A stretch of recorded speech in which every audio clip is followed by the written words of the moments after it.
kills and some ganks very early on. Over on the other side, we see that Fnatic are hovering over Cho'Gath and Orianna. So we're waiting to see whether or not they're going to lock those two in, and it appears that they have.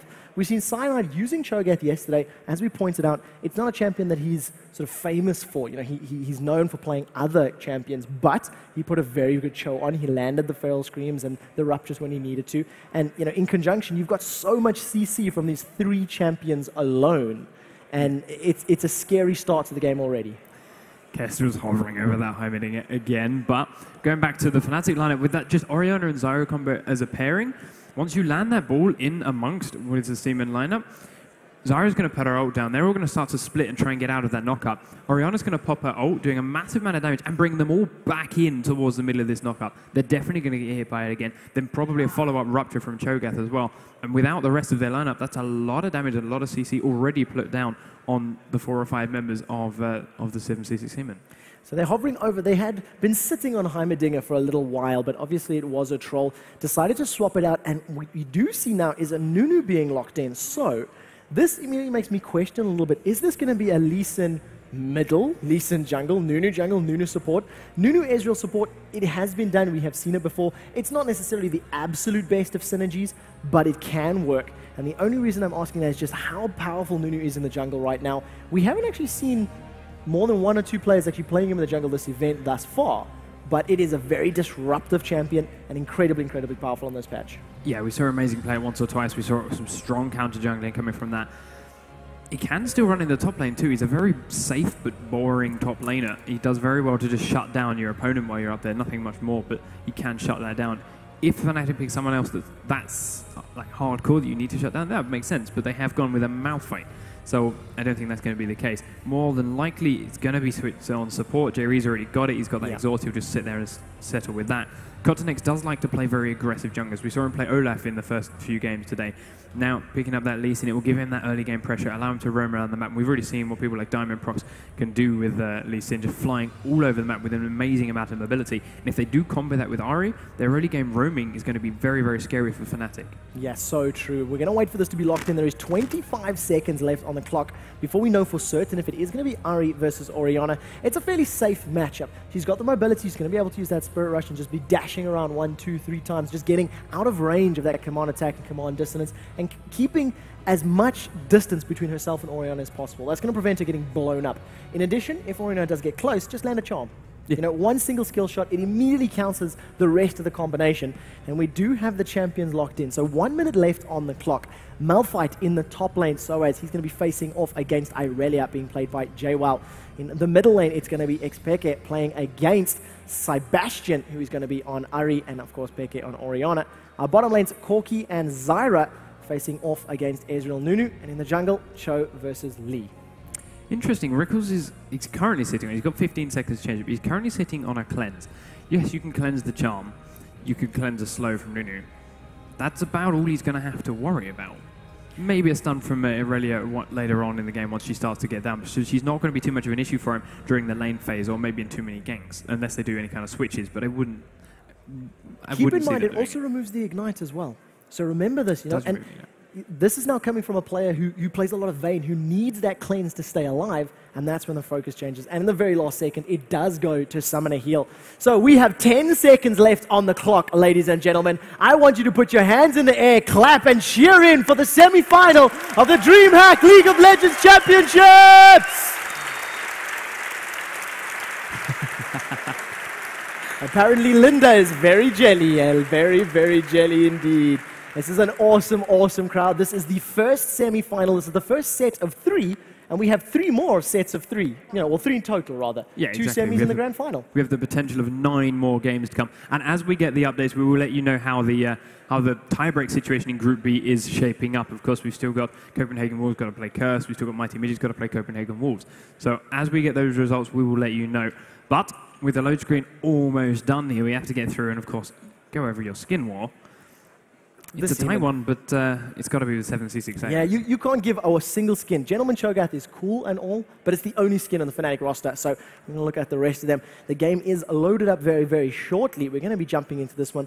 Both sides have the ability to do well at a level 1 fight. a Nunu Ice Blast could cripple anybody and allow any of the carries from Fnatic to stick to them if they decide to do that. And we know that Fnatic has been trying their level 1 fights relatively often this particular event. So we'll see if they do decide to go for any sort of engagement or any sort of battle. But the game screen is up. We can pull that one up in just a moment. And we can see Fnatic immediately moving over to their blue buff to probably place down a ward. There's some pings right into the entrance of the Baron pit for the 7C6 Seamen, and the Fnatic have walked straight past that location. So they might have an idea as to where Fnatic are going to be, but by the time they get there, Fnatic will have moved on. So it'll be interesting to see if these two teams do run into each other. They're in the right half of the map. 7C6 Seamen are going to come up around behind Fnatic if they keep making this path. It does look like they've just planted a ward and they're going to make their way back. Fnatic at the same time, they have been pinging onto the right spots for the Seamen. They just haven't managed to actually make their way around there yet, and they're slowly, methodically going to make their way through the enemy jungle. Just checking every last little spot, every last little corner as they go. Just making sure there's none of those Seamen left hiding when they weren't expecting them. Yeah, just making a nice clean sweep of the entire map, checking every nook and cranny. And at the moment, just with the exception of that little ward being placed down from the Seamen, there's not a lot of information being shared. I flicked over to the vision as they placed that ward down, and nobody had spotted a single member of their opposition. So all of this movement, all of this roaming, and all of this poking has not revealed a single bit of information. Both teams are completely in the dark. The biggest difference, though, this Fnatic ward over on the red buff area of the Seamen, it's going to tell them so much information. It's going to let them know the moment Kotinex has moved over to that buff, it's going to give them a clear indication of when the ganks are going to be coming, and that's going to be a very, very informative ward. On the flip side, a secondary pink ward has actually already been placed at the lower of the river, and once again, just defensive, just making sure that they don't give up more than they need to in these early stages of the game. If you look at Ahri, she started with her charm at level 1. Now, if you're going for an invade and you spot someone, starting charm level 1 and landing a charm could result in first blood, that makes sense. But considering they didn't see each other, the fact that he's now leveled it's going to make his laning very hard as soon as Orianna realizes that's the ability she started with. It's not a good lane ability for Ahri. She doesn't have very much damage with it. The CC doesn't really help you do so much at these levels. So Orianna could particularly abuse it, especially Orianna, because of the way her passive works and because of those auto attacks. She could really make the most of that. But at the moment, Sebastian hasn't revealed it to Orianna, and Peke is playing very safe, waiting for that Orb of Deception to come flying out. And again, this is the first game in a series of 3, so teams are not going to want to give away any early advantages. They don't want to throw away a game just because they know there's 2 more coming. You want to go into a best of 3 picking up the early victory and saying, hey, I have 2 chances at picking up the series, picking up the win. This ward up in the top push is immediately going to see Cyanide, and you can see pings over on Lee Sin because they know that he's picking up the red. They're about to meet face to face. Both champions double buff. Level 3 Cho. Feral Stream comes out. Now we're going to see this is a 2 versus 2. Resonating Strike does land. Rupture manages to knock both of them up. Ignite is ticking on Cyanide. He's forced to run away as quickly as he can. Kotinex does have double buff. Soros is immediately now trying to get away to safety. Rupture is going to land onto Irelia. Kotinex dives back in with the secondary effect of the Q. Feral Scream silences both of them, and everybody gets away. 100 HP on Lee Sin. It's going to slow down his jungle path. So Oasis is down to about 200, 300 of himself, and Cho, well, 350, he can sustain that back up just a little bit. But a lot of aggression, and neither team really focusing one single opponent in that particular engagement. It was a beautiful bit of play from both teams. The fact that those wards, where they placed them, they knew exactly when each of their opposition junglers were going to arrive there. Cyanide started at the red buff, which isn't very normal for a Cho'Gath, but it allowed him to go through the jungle, hit that blue buff at that point, and allowed him to get into that Tribush before Lee Sin. We do see a little bit of harassment down in the bottom lane as Jayce quickly consumes and ends up killing the ward. Rekkles trading backwards and forward onto Kestrel, but rated very low. Has to be careful not to take too much more poke from this Ezreal. He's run out of health potions, so any damage he takes now is going to be permanent. Does have Kotinex now hiding in this bottom bush. There is a ward down here. It's a pink ward on the side of 7C6 Seamen, so they know there's no vision in there apart from that of N-rated. Terry is going to lead the charge, walk straight across. He's going to get snared up, try and bait them forward. Rekkles comes out, there's Kotinex dashing in onto the ward, lands a Q on N-rated, activates it, flies straight on the side. One more auto attack, does land it, but the knockup comes in from Cyanide. They're going to keep the chase. The true damage comes out. Kotinex is going to fall to the ignited Rekkles. They're going to keep the chase onto Kestrel. Cyanide needs to land another good knockup. He does pick it up, and the red buff slow is applied. Kestrel's going to fall for a double kill for Rekkles, and Fnatic turn it around. Yeah, really nicely done. Now in the middle lane, Charm goes up, Pekka gets caught, he's put the Ignite down, Command Attack goes out. Ignites are ticking for both champions, it's not going to be enough to pick up a kill. First blood goes to the Seaman, but Fnatic with an immediate double kill reply. It's a much better pickup for Fnatic as well. Double kill onto their AD carry. Yes, Ezreal picked up the first blood, but he also died, so then he's going to lose all this creep experience and gold as it's falling to the turret. Jayce will pick it up, yes, but it's not quite the same as Rekkles getting it for Fnatic, so that bottom lane is going to swing heavily in the Fnatic favor, unless Kotnex can come back down there and cause some other kind of impact later on. Well, we'll see how this plays out. Both champions now sitting with the double Doran's Blade, their boots. The difference is, of course, that Corki already has his Ruby Crystal in hand, so he's starting to work towards that Phage, and for the next couple of minutes, he's going to have that red buff. That's going to be in his side, and that's definitely going to play into his favor. It's going to help with last hitting, it's going to help with harass, and he's going to be able to just keep a little bit more control over this lane in the bottom. Up in the top lane, Malphite already forced to pick up a Chain Vest very, very early. He's gone Boots and Chain Vest, obviously suffering a little bit from the auto attacks from Irelia, and it makes sense. You know, Malphite, as long as he can farm himself in, if that becomes a Sunfire Cape, that's perfect. That's part of a core build on a champion like Malphite, and the Chain Vest early is just going to help him survive those early trades and harass against Irelia. Do get another quick snare down onto Kestra on the bottom lane from Enraged, but it is just a little bit of harass, landing those plants, landing the snare, just a little bit of damage to get annoying, make him use those health potions. Does catch Phosphorus Bomb in the backside from Rekkles as well. Bastion going to go and try and steal that Wraith Camp, but Cho'Gath is standing in there waiting, and Peke just comfortably farming back in the mid lane. If we actually look at the numbers across these two in the mid, 45 CS to 37. There is a slight lead there for Peke, but because of the way he's shopped, all that's gained him is an advantage of 2 wards. 2 wards which he hasn't placed yet. So at the moment, it's not really too different. But once he starts to get those down, he's going to have that safety from Lee Sin that Ahri's not going to have. And Cho'Gath is very, very strong at ganking that mid lane. That's silence. Once you start to level it up, it does max out to 3 seconds, which while it sounds very small, in the grand scheme of things and in the space of time these ganks take, 3 seconds is a long period of time. On top of that, you add in the knock-up and the resulting slow, and Orianna's going to have got all her damage out, all her whole combo and an ignite in that short space of time. Down in the bottom lane, we do see that Kotnex is coming in for a gank again. He does land the Sonic Wave, he's going to get the Tempest, Cripple comes down, Enrated is slow, he's taking so much damage from Ezreal. Is he going to go down again? It does look like it. Is he now the true damage? If this lands, it could set Rekkles up. Kestrel is very, very low, there's no more red buff. Rekkles decides he cannot fight 1 versus 3, but he wants to. He so badly wants to pick up the kill. Peke, if we can get a flash ultimate, it may be enough. Decides to come backwards as Sebastian is on his tail. Feral Scream lands onto Ahri. Rupture's going to land as well. Cyanide landing every single Rupture thus far. Kotnex dives in, safeguards over to Ahri, blocks some of the damage. And eventually this starts to fizzle away. The thing is, Peke and Cyanide, they're thinking about this blue buff now. Command Attack goes down. They've got a lot of HP, they've got a lot of mana, and I believe Smite is available for Cyanide in just a few seconds. So they're going to try to challenge for this one. Attack, Dissonance, Shockwave, Kotnex gets knocked up, Ignite is ticking, that's going to pick up a kill. Fnatic with a great reply. They lose 1, but they take advantage of the situation, stealing the blue buff and picking up a kill for themselves. All the while, the 2 bruisers up top and giving gentle love taps to one another.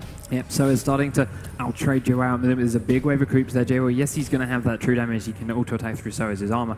But with all those creeps there, he's going to lose the trade just in the long run because they're going to do more damage. So he's going to have to let this come to the turret and watch it turn around and back away in just a moment. But ultimately, it is now 3-2. Fnatic are up by 1,000 gold.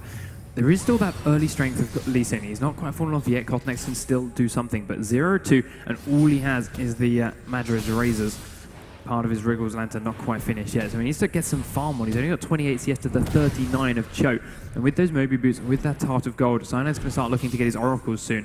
And once he's done that, he's going to take all the vision that the 766 team have on the map, which really limits Lee Sin's movement. Yeah, you need to have that vision control. Make sure you remove as many wards as possible. Fnatic's wards in the bottom lane have been very aggressive and very good. They've fallen victim to ganks from Kotnex, so great play from the Seaman to actually set those up to begin with, but they have the ability to turn them around, and that's what's key at this moment in time. Up in the top lane, once again, these trades going back and forth. Soaz finds himself in a little bit of trouble. Blade Surge is going to go forward. Equilibrium Strike's going to slow him down just a little bit. Now the Tempest and the Cripple comes in. Unstoppable Force immediately knocks them up. Feral Scream and Rupture. There comes the feast. Om nom nom. Dragon's Rage kick backwards, but it's not enough. Cyanide has landed every single Rupture he has tried to land on an enemy champion, and as long as he continues to do that, and he continues to successfully gank, Fnatic are setting themselves up for a phenomenal mid-game. Yeah, brilliant play by Cyanide. As we said before, Cho'Gath not one of his first champions, not one of the champions that springs to mind when you first mentioned him. In actual fact, bottom lane, Stranglethorns have used, but they don't manage to land a knock-up on anyone. Kestrel, Jayce using that Blood Bowl just run out of range of it in time. But yeah, Cyanide, he's obviously been practicing with Cho'Gath. He's not one of the first champions you think of when you see his name, but he's been playing it to phenomenal effect. And there is that Oracles, allowing that extra kill, allowing that map control. Cotnex just needs to sit in the jungle for a while now and just take camp after camp and just get that experience back. Even if it's when Irelia recalls with him, he goes and takes some lane experience. He needs to try and catch up. He hasn't bought anything substantial other than potions or wards in the last 5 minutes or so. He really, really is far behind. Down in the bottom lane, grasping roots, holds Kestrel in place. He takes a phosphorus bombs for his trouble. He's trading relatively well, but at least this point in time, their HP is a fair bit different. If Reckles and Enrated decided to go aggressive, they could potentially pick up a kill. Instead, though, it does look like Enrated's going to be recalling. A quick look at the gold numbers down at the bottom of your screen. You can see exactly who is earning what and who has money to spend. No extremely large gaps right now, but there is only 1,500 gold that separates these two teams. It is very, very even, and the only thing that the Seamen really need to do to keep control of this matchup is make sure they don't give away any more challenges. And Soaz gets jumped on once again. This time there's no Cyanide to help him out. Red buff is ticking on his side, so he's going to be able to apply some slows, and the rest of Cotnex and Jayce, they just don't chase. You know, Soaz just a little too strong. He had flash available if he wanted to, but they simply couldn't chain anything together. Now in the bottom lane, we've got Reckless chasing onto Jayce, but Cyanide comes out from the river, silences across the bush. He's going to try and land the knockup, does fire a little bit too far in front. The feast goes out, but with a quick flash from Reckless, he's managed to fire off that last auto attack and pick up the kill. Fnatic close it up 5-2 right now. Corki is 3-0-0. The fact that they've picked up that kill in the bottom lane signals attention to the Dragon. Fnatic are going to start paying attention to this Drake, but maybe they're going to chase up to the middle lane because there's a lot of damage going down onto it. The problem is when Lee Sin's left, you know, Ari's not bad at taking towers, but you really need Lee Sin there, that auto-attacking champion, especially considering he's got the first pieces of the Wriggle's Lantern there, to really put some decent damage down onto it. First Drake goes down a little after 12 seconds. And Soaz finds himself running into a Cotnex. There goes the Dragon Range kick backwards. Cotnex is going to land the Sonic Wave, followed up with a Resonating Strike. In the middle lane, Stranglethorns goes down. There's a beautiful unstoppable Shockwave. Only catches Cotnex because Sebastian has moved out of the way. Orianna picks up the first kill. We see Jayce, he jumps onto Zyra, picks up one. If he can get 1 or 2 more hits, that'll be a double kill. Let's see what he can do. The true shot damage, or true damage comes past. That's a double for Jayce. While all that's happening, Peke is chasing Sebastian. Command attack goes down. 1 or 2 more auto attacks. He gets one back, but he's behind enemy lines. Can he get away? Jayce decides not to chase this one because he is very, very low. 7-4 up. That was 2 for 2. But they gave Irelia 2 kills. You cannot give Irelia golden items.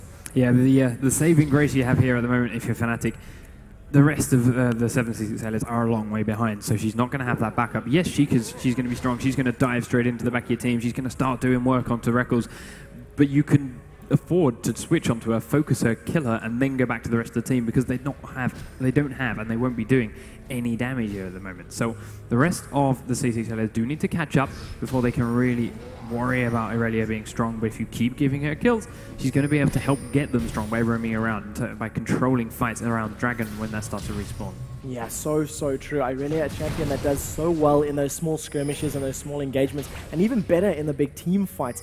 When it just matters, you know, everybody getting a little caught out. You've seen members of Fnatic going up to defend that middle lane tower, deciding to commit to a fight, but without really knowing where everybody was, without really knowing where every single member of the Seamen were. You see them trying again to pick up this blue buff. This will be the second time they've stolen. That went down incredibly fast. Ice Blast goes down. Sonic Wave has landed. It's not going to be followed up with a Resonating Strike this time, but with the Oracles, they clear out a ward in the river. And we see up in the top lane, Soaz, he does not have Ignite or Unstoppable Force. If it was available, you got to feel that he was in a position where he could kill Jayce. He's sitting there, it's on 13 seconds, and he's waiting. Jayce has decided to back away into his own jungle instead, though. We do now have Orianna pushing Sebastian up under this mid tower. Obviously, we saw Sebastian earlier on the last game of the group stage playing a phenomenal Katarina. There's no argument as to why that was banned earlier, but Zari is having a little bit more of an issue behind Peke. Peke 3-0 with 127 CS here at the moment. We do still have a little bit of poke coming out from it. He's just keeping him pressured under the turret and forcing him to fight that tower for CS. Reckles doing the same thing in the bottom lane has resulted in another 10-15 gold CS lead for him too. So across the board, Fnatic are just winning ever so slightly in those CS games, just out creeping pulling themselves ahead, you know, little bit by little bit, millimeter by millimeter. But something I do need to point out, take a look at the vision there from Fnatic. If I switch over to F1, you can see Ari, a little character portrait pops up on the minimap. You immediately get 4 back pings from the rest of Fnatic. The flip side, this is the vision for the sailors, the seamen as it were. They simply don't have that same amount of information available to them. And in a game like this, information is what wins you matches. And each of the lanes are trading back and forth a little bit, but you know, as soon as they see Ari in the middle lane, we do see her going very, very low. Ignite is ticking. Is it going to be enough? She is going to use first this proc of her ultimate to go down, and a full combination from Peke immediately bursts them. The low health ping warning comes up. Katarina flashes forward, misses the Sonic Wave. Is going to just get the cripple, but it's not going to be enough. And unfortunately, the fact that that Sonic Wave misses. Now on the bottom lane, there's another engagement as Zyra and Rekkles managed to pick up a kill onto Nunu. They're going to carry on chasing. Rupture doesn't land. And I'm just going to have to keep watching this minimap a little more closely. Cyanide is staying down here for a little while on the bottom lane. He's got that Oracle. They're going to keep this push on to the turret. He's only Kestrel here, and we've seen how well Cyanide's been landing knockups. He does get another one in there, but Kestrel's got the arcane shift off anyway. It will also be silenced, but the rest of Fnatic, Enrated and Rekkles are still down here, shoving this bottom turret hard. So it does look like they're actually ready to finally take this. And will Rekkles stay a little bit long enough? He's going to run out of creep shortly, and they'll let the next wave come in and do it for them. But Kestrel's going to stay there, so he might just have managed to save it. We'll wait and see. Fnatic starting to grab these towers, going to grab themselves a bit of global gold from that, a bit of global map control, taking the vision away from the C6 sailors, of course. C6 seamen, sorry. And when they're in the bottom lane, that opens up that dragon. Because, okay, Fnatic have been able to grab kills, they've been able to take it before. But without that bottom turret, that gives Fnatic a massive area they can loop around behind the C6 seamen if they try and come down and contest that dragon. So they have to be very careful, and they have to ward a lot better, just in case. In the interim, as the game has been slowly progressing in favor of Fnatic, they've increased their gold lead now to 5,000 gold. Numbers are in your bottom. It is starting to show quite significantly. Orianna up in the middle lane, 6,400 gold to 4,300 gold, which is a very, very big difference. In terms of our bottom lane carries, 5,700 to 4,700. That's nearly a zeal, at least one piece of a Trinity Force. So, you know, it's starting to show. And the second that money is spent and it actually materializes in the form of these items, Fnatic are going to be able to actually win the team fights even more convincingly because they simply have a statistical advantage. Cyanide in his bottom bush will clear another ward out using his oracles. So as he's trying to come into that turret, he wants to try and make something happen, but of course he's got that Sunfire cape, so he's hitting Zhao every time he comes close, taking the turret aggro. Meanwhile, down in the bottom lane, there's a lot of different portraits. Gothnex is here, hiding in that bush with Jerry. Kestrel's still down here as well. Both obviously members of Fnatic's bottom lane, and Rated and Rekkles are here. Snare goes up onto Jerry. Cyanide is around behind the turret. The turret is still very low on health, so Cyanide comes to rejoin the rest of his squad. Has of course got that Oracle because he was roaming around the bushes trying to clear it, and they're going to go in. The 7 CC team has suddenly realised what mistake they've made and start to back away as soon as Cyanide arrives. So Cyanide goes out, but he doesn't manage to land the knockup. Jerry forced to flash away from that Stranglethorn. Does manage to make it out alive, but Sebastian's coming down. He's forced to use his ult to get over the walkers. Peke followed him. And C6 Seaman looking shaky here under this bottom turret. Yeah, a little bit shaky. They were trying to set something up. They wanted to jump onto Nunu and Corki, but they didn't think that Cyanide was going to be nearby with his Cho'Gath. But the top lane, Zhao out, forced to recall, or deciding to recall, spend some of that money that he's earned up. Peke is going to be going in this middle lane, eats a charm in his face, and actually start to back off. Ari, of course, not having her ultimate available means she couldn't dive forward. And the second dragon of the game looks like it's going to go to Fnatic in a very, very easy, uncontested fashion. Oh, there it is. Blue team has slain the second dragon. 7,000 gold leaf for Fnatic, and it's slowly growing. And as we mentioned before, this team for the C6 Hellas is very early game orientated. Just with Lee Sin, with Nunu, with Juicy Soas ulting into the mid lane, missing his ult thanks to a very quick reaction from Sebastian, using his own ult to get out of the range from it. Soas is now going to be initiated on by Kotanex and by JWoww. They're going to do a lot of damage here. Kotanex with a great kick, kicking Peke back in towards J-Re. JWoww will get the kill onto Soas. They're now going to chase down onto Peke in towards the river. The Q is landing from Kotanex. They're going to keep the chase up. There's the Ice Blast. Kotanex will pick up the next kill. Kestrel comes in to steal it with a Mystic Shot, and it does go to the 7C6 Seaman. They're immediately making their way up the river now towards the middle half of the map. The question is, are they going to take a turret, or are they going to rotate into the Baron? There's a big death timer here on this Fnatic 2, and with only Cyanide and Rated and Rekkles up, they might just have been strong enough to try and take it. Yeah, the crowd goes wild when they see the kills. The 7C6 Seaman putting together a very, very nice combination of abilities. That flash was an instantaneous flash. The second Sebastian seen Malphite, he immediately knew exactly how much trouble he was in, and he put himself out of range of that unstoppable force, and of course the shockwave had been blown. Peke had thrown it on there, anticipating the unstoppable force to land, so it's two huge ultimates that simply did not affect their opponents. Crowd is enjoying the game thus far, and so are we. But it is still a 5,000 gold lead. After that middle push, they decided to back off, and Fnatic have replied by picking up their own, their opponent's middle tower. So they've immediately balanced it out. The gold that they lost from that tower engagement has now been immediately picked up. So Jayce is putting some damage down to Sebastian. Not really afraid. He's tanking up the tower. Philosopher's Stone and that Sunfire Cape, as well as his Granite Shield passive, is going to block a good chunk of the damage. And while Fnatic is shoving the middle. All three GP10 items now completely underrated, including the Cage's lucky picks. We're going to start getting a little bit of ability power. It's not uncommon to see Zyra supports, especially Zyra's in rating for that matter, especially Zyra's in this position where your team's so far ahead, where you've got a massive gold lead, where you can afford to sit back and save up some gold for a while, to go straight into this build, grab the Spellpin boots, and next up, just build a straight Zhonya. If he has a good fight, if he picks up a couple of the kills, or they grab a Baron or a Dragon straight after it, and they get a big stack of gold, and he has that 1600 waiting, to then quickly build a Zhonya's, just because of how awesomely that Stranglethorn scales alongside that, and then allowing himself obviously to have the little bit of survivability using that quick Zhonya Hourglass proc to make himself untargetable and stop taking damage. But we'll see how well the game goes. It's there's not too many items here which Fnatic really need. I mean, they've got an Aegis to the Legion. Shirelia's is not something they're really strongly needing because they've got that Malphite initiate with the Unstoppable Force instead. They've got a little bit of movement speed buff from Orianna's W. So if they really wanted it, he could build straight up damage. Yeah, it's going to see how it plays out. I wouldn't actually take a look at his Sorcerer Shoes as well, so that's definitely going to be helping out. Rekkles is in a little bit of trouble on this bottom lane. If he eats an Ice Blast, he may need to be forced to pop his flash. He does make it back to a tower. Peke is making his way down. Jerry may be considering this dive, lands 1 or 2 auto attacks now with Peke in the fight, and his ultimate is available. We're going to see there's the attack. Decides not to use it this time around. Attack, Dissonance, Shockwave, Kestrel forced to be taken out in the bottom lane. Nunu was also channeling his Absolute Zero. Keep that in mind. He was hiding in the bush, trying to land the Absolute Zero, trying to bait people into it. A little bit low on mana. Blood Boil is available. Now we're going to see him hop, skipping, and jumping. The little Yeti wants to get to life. Enrated throws out the grass. Moves a flash from Jayce. Can he get away? This is the question. Attack and Dissonance. He does get silenced. Blood Boil is about to wear off. There's the movement slow. With a little bit more attacks, and they're going to leave it for Corki to pick up. But he took Fnatic on a walk. He pushed them around the map a little bit. He delayed them from taking any other objectives or pushing any other lanes. And that was nice. There's the Unstoppable Force now onto Next. Sebastian uses the first proc of Spirit Rush. There's no Shockwave to pull him back in. And Fnatic just look like they're going to siege this tower. JY is going to go and take the top turret, so that's going to level that up to 3 and 2. But Fnatic immediately respond by taking this tier 2 turret in the middle lane. Only Next was here to defend it. He had to back off onto that Unstoppable Force from Malphite. Sebastian's there too, and now Kestrel's here, but it's not enough. The turret is already down, so Fnatic will back away and head down that mid lane. JY are going to recall from that top lane. Haven't really seen him take part in too many fights yet. We've seen him obviously playing against Soaz, just farming up there in the top lane. He's up to 192 CS, so he's getting pretty rich. If we actually look at his goal count, 7,200. He's a long way ahead of everyone else on his team. Only Ezreal's getting close, and he's got those 3 kills, of course. But as far as Malphite goes, Malphite's a little bit further ahead. Cho'Gath's behind him. Orianna and Corki, though, are a long way in front.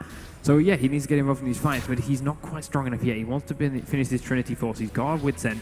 He needs a Trinity Force, and even then, he's going to get taken down very quickly when these fights start. He's going to need a bit of backup from his team, and I don't think they have the health or the damage to really do that for him.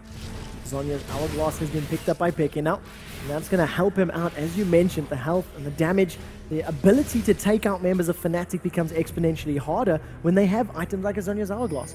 If JWoww does decide to jump aggressively onto anyone from Fnatic and tries to focus down Orianna, it's going to play against them. Think what goes down.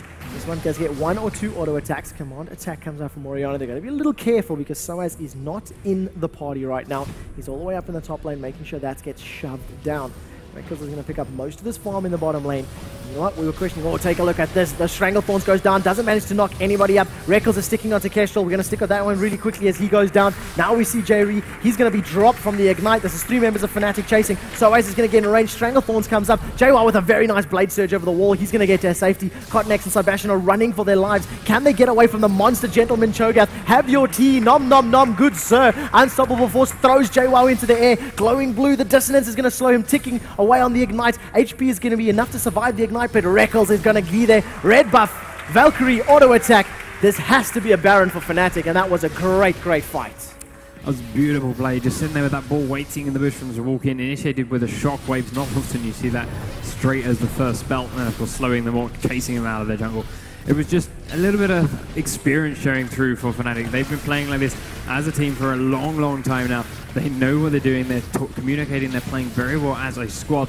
The 7C6 Seaman, not quite so coordinated. That was close. That was very close. Very hard to try and steal away from a Cho'Gath, if not from Cyanide anyway. So let's try, but not quite there. But yeah, just a little bit split up, not quite all in one group, didn't all know exactly where they wanted to go, trying to escape in very split paths, not quite ready, and Fnatic just steamrolled through them slowly but surely, taking that Baron off the back of it. Exactly as predicted, Zhonya's Hourglass has been picked up by support Zyra. Panky wins 5 million internet points. On the rest of the itemizations, Negatron Cloak and Chain Vest, as well as Irelia's Reverie picked up by Malphite. A Chain Vest in conjunction with the Giant's Belt in the hands of Cyanide's Cho'Gath. Another Blasting Wand sitting with Peke's Orianna, and as I said, Infinity Edge and Hourglass. It actually looks like he accidentally activated it.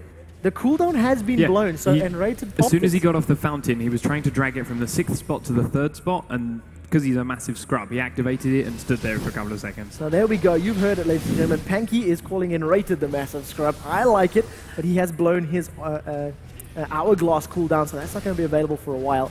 With the Baron buff in hand and a 12,000 gold lead, you have to feel that this is Fnatic's game right now. They are potentially looking to go 1-0 up in this best of 3. The 7C6 Seaman need to be deciding what do they do in the rest of the series. They simply cannot pick an engagement. I mean, True Shot Barrage caught absolutely everybody, and it did practically nothing. Rupture goes down, Stranglethorns comes up, Feral Scream comes down, Zyra gets one, Reckles picks up the next. Now they're going to chase onto Kestrel. You'll see the Shirelli's Reverie has been popped. Jayce gets a very good channel on his Absolute Zero, but it's not enough to get to the feast and the rest of the damage. Soaz is just a man beast at the moment, running through everyone. Jayce sacrifices himself to try and delay the tower as best as he can. Kestrel forced out of the fight, and that's 4 members of them down. GGs have been called already. I believe they're just going to allow Fnatic to run through the base and take it out. So there it is. GG well played, as you said, called in chat. Surrender vote has gone through. Don't even need to see the Nexus turrets fall. Fnatic will take game number 1 in this best of 3 series for our semi-final.